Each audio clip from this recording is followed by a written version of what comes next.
When I did Star Wars, the whole project was an exercise in reining myself in and designing a film to be able to get the maximum amount of strange environment and exciting spaceship action out of very, very little. I don't really have to rein myself in anymore. Welcome to episode 2. Roll, please. Action! I would say over half the sets are digitally created. That was great. It's in essence a digital movie, so that ILM is really working on every single shot. In general, George doesn't limit his thinking to what he knows can be done with the technology. He always tries to set the bar a little higher, and it's up to us to try and figure out, well, can that actually be executed? You know, film is a very collaborative medium. The ILM group is just part of the team, and they're able to tell me what they can and can't do. You are the ones that has to deal with the overall picture. I'm, for the visual effects, acting as the DP. So I'm concerned primarily with technical and aesthetic issues of putting the shots together. Rob is kind of the actors.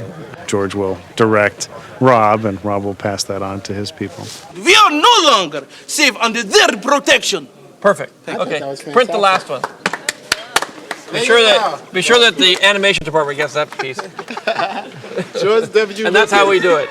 No matter what you do in motion picture medium, it's an exercise in utilizing resources and technology. You know, the sphere is always this object of mystery. People want to know what is it and what the hell are you doing? It's a way of sampling lighting in a particular location to see how the whole scene is illuminated. Whenever we're doing a digital character, we always do a block through with the voice actor and Ewan in this case, so that they can get the timing and pacing and where their eye lines are. I don't care about these stinking eye lines. Who cares about eye lines? Then we take the voice actor away, and he has to do the scene, pantomimes the scene. The guy who's creating that character will create their responses off how you respond to their responses that aren't there. It's a nightmare.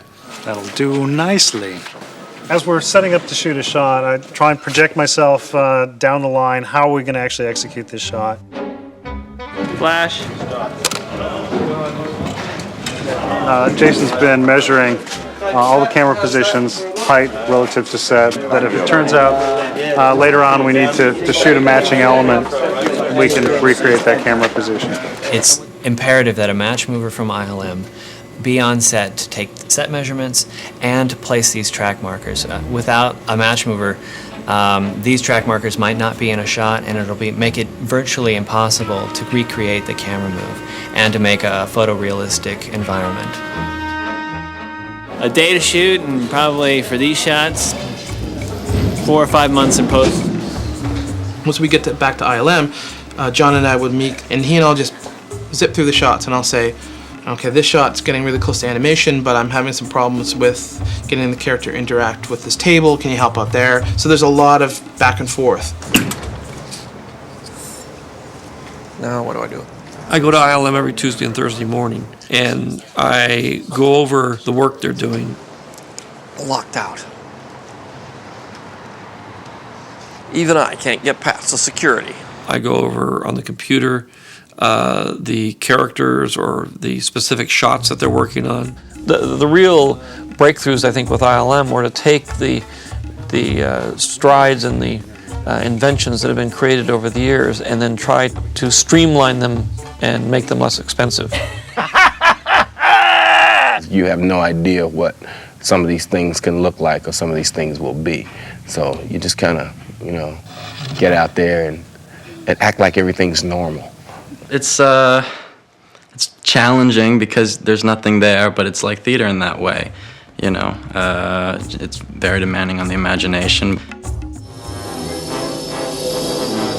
I mean, when we started doing Star Wars, it was very hard to get a spaceship to fly and pan with it. Now it's just, we don't even think about it, it's so easy. With the new digital technology and everything, I'm pretty much, whatever I can imagine, I can do. There are very, very few limits. Because it's not really George Lucas, it's digital reconstruction of him.